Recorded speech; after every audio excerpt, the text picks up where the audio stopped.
हम लोग आज रिलेटिव वेलोसिटी पे बेस्ड एक न्यूमेरिकल करेंगे। तो क्वेश्चन है, a policeman van is running on a highway with a speed of 36 kilometer per hour, fires a bullet at a thief's car speeding away in the same direction with a speed of 180 kilometer per hour. Okay, if the nozzle speed of the bullet is 130 meter per second, calculate the speed with which the bullet will hit the car. Neglect the effect of gravity. ठीक है, तो देखो question ये है कि एक police van जो है वो एक हाईवे पर एक थीफ का पीछा कर रही है। तो एक जो है जो पुलिस है, पुलिस ने क्या किया, उस पर फायर किया थीफ पे। ठीक है, तो आपको जो है ये बताना है कि बुलेट जो है किस स्पीड से थीफ की कार को हिट करेगी। ठीक है, तो देखो जो फिगर बना है इसमें देखो, जो पुलिस की जो वैन है उसकी स्पीड 36 किलोमीटर पर आवर है और जो थीफ की वैन है उसकी स्पीड जो है 180 किलोमीटर पर आवर है। ठीक है, तो पहले तो ये जो किलोमीटर पर आवर है इसको हम लोग मीटर पर सेकंड में कन्वर्ट करेंगे, और जो वेलोसिटी ऑफ बुलेट है वो 180 वो आपकी 130 मीटर पर सेकंड है। ठीक है, मतलब नजल स्पीड। ठीक, अब देखो, तो वेलोसिटी ऑफ पुलिस वैन इस 36 किलोमीटर पर आवर। इस पर क्या करेंगे, मीटर पर सेकंड में कन्वर्ट करने के लिए इसको 5/18 से मल्टीप्लाई कर देंगे, तो आ जाएगा 10 मीटर पर सेकंड। तो muzzle speed of the bullet is 130 metre per second. Since bullet is fired from van which is moving with velocity 10 metre per second. ठीक है, तो मतलब उस वैन से बुलेट को फायर किया जा रहा है जिसकी की वेलोसिटी जो है वो 10 मीटर पर सेकंड है। तो इसमें टोटल वेलोसिटी बुलेट की क्या हो जाएगी, 130, ये तो बुलेट की है, प्लस 10 ये वैन की है, तो टोटल हो जाएगी 140 मीटर पर सेकंड। ठीक है, अब देखो relative velocity of bullet with respect to thief car. तो फॉर्मूला मैंने आपको बताया है, v12 equal to v1 minus v2। ठीक है, तो थीफ कार की स्पीड क्या है, 180 किलोमीटर पर आवर। इसको 5/18 से मल्टीप्लाई कर देंगे तो 50 मीटर पर सेकंड आ जाएगा। अब हमको वेलोसिटी ऑफ बुलेट फाइंड करनी with respect to thief car, तो VBC। ठीक है, तो VBC का मतलब होता है VB माइनस VC। VB कितना है, 140 माइनस VC बेसिकली थीफ की कार के लिए यूज़ किया गया है। तो थीफ कार की जो स्पीड है वो 50 मीटर पर सेकंड है, तो 140 माइनस 50 ये हो जाएगा 90 मीटर पर सेकंड। ठीक है, तो bullet will hit the car with the speed of 90 metre per second. ठीक है, तो ये आपका हो गया। Now the next topic is motion in a plane. Basically it is a new chapter, motion in a plane. Okay,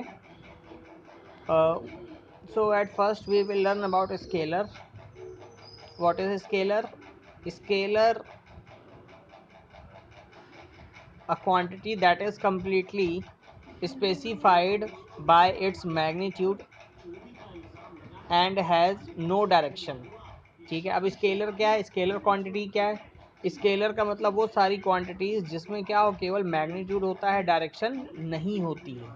ठीक है, example में स्पीड है, मास है, डिस्टेंस है, एनर्जी है, चार्ज है, time, volume, temperature.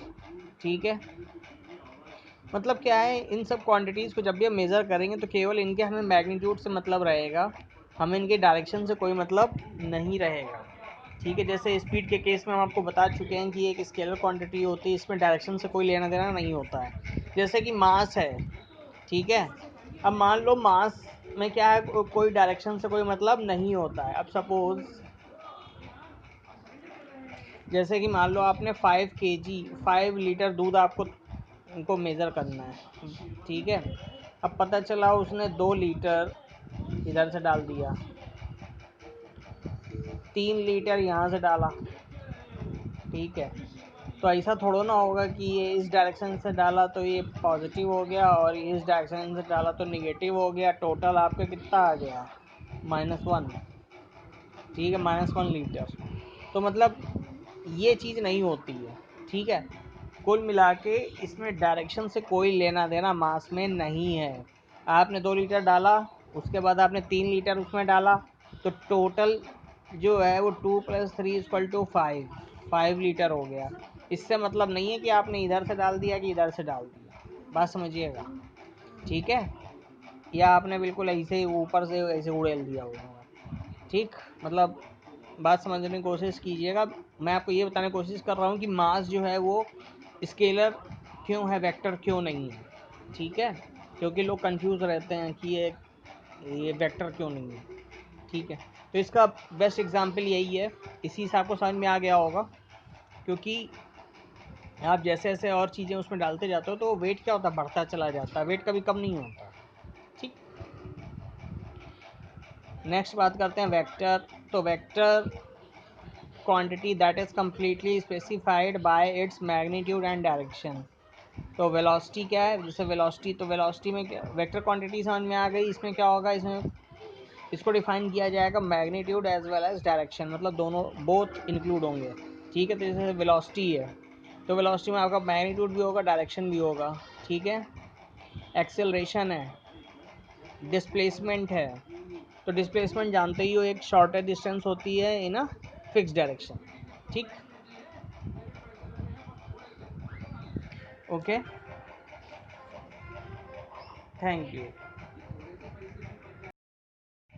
Now we will talk about scalar and vector representation।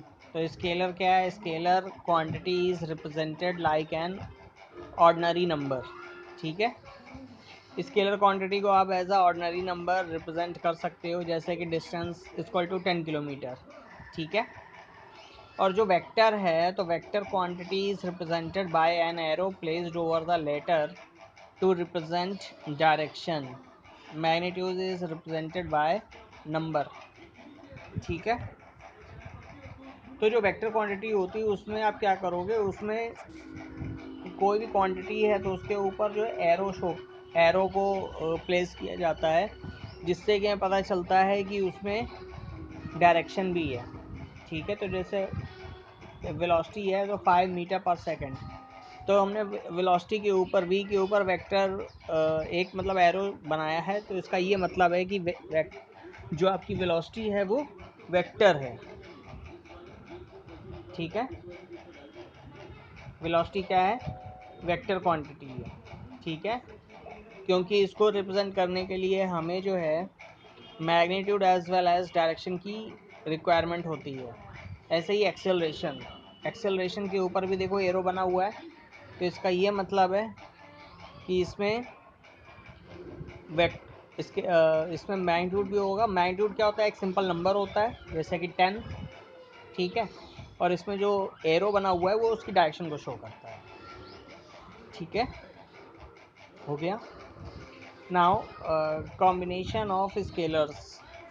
तो combination of scalar में क्या, addition, subtraction, multiplication and division of scalars follow rules of algebra, ठीक है। तो कॉम्बिनेशन ऑफ मतलब चाहे अगर स्केलर का आप मल्टीप्लिकेशन, एडिशन, सब्ट्रैक्शन, डिवीजन कुछ भी करो तो वो सारे के सारे ऐसे ही होंगे जैसे कि अलजेब्रा के रूल फॉलो होते हैं, ठीक है। जैसे स्पीड 6 मीटर पर सेकेंड है, 10 मीटर पर सेकेंड है, आपने ऐड कर दिया तो 16 मीटर पर सेकेंड आ गया। Addition and subtraction of scalar make sense only for quantities with same units, ठीक है। लेकिन इसमें भी कंडीशन ये है कि उनकी यूनिट्स क्या होनी चाहिए, सेम होनी चाहिए। जैसे कि मान लो वेलोसिटी आपको गिवन है और एक्सेलरेशन गिवन है, तो आप उन दोनों को ऐड नहीं कर सकते हो, ठीक है, क्योंकि वेलोसिटी की यूनिट मीटर पर सेकंड होती है, एक्सेलरेशन की unit metre per second square होती है, ठीक है। जैसे कि 1 किलोग्राम + 2 ग्राम, इन दोनों को आप ऐड नहीं कर सकते हो, तो आपने 1 किलोग्राम + 2 ग्राम को ऐड करके 3 किलोग्राम लिख दिया है, रॉन्ग है, टोटली रॉन्ग है। या तो आप इसको कन्वर्ट करके सेम यूनिट पे लेके आओ, ठीक है, तो आप उनको ऐड करोगे। Multiplication and division of scalars can be done for quantities with different units, जैसे मोमेंटम है, तो मोमेंटम में क्या है, मोमेंटम को रिप्रेजेंट करते हैं P=mv से, ये आपको आगे बताया जाएगा। ठीक है, तो m की यूनिट क्या होती है, किलोग्राम, v की क्या होती है, मीटर पर सेकेंड। तो मल्टीप्लिकेशन दो स्केलर्स का हो सकता है, डिफरेंट यूनिट्स वालों का हो सकता है। ऐसे ही डिवीज़न भी है, वो डिफरेंट यूनिट्स वालों का हो सकता है। तो मोमेंटम क्या हो गया, 1 kg मीटर पर सेकेंड। ऐसे ही speed S=d/t, distance upon time, तो 10 किलोमीटर अपॉन 1 आवर, तो 10 किलोमीटर पर आवर। ठीक है, तो मतलब ये हो सकता है। ओके।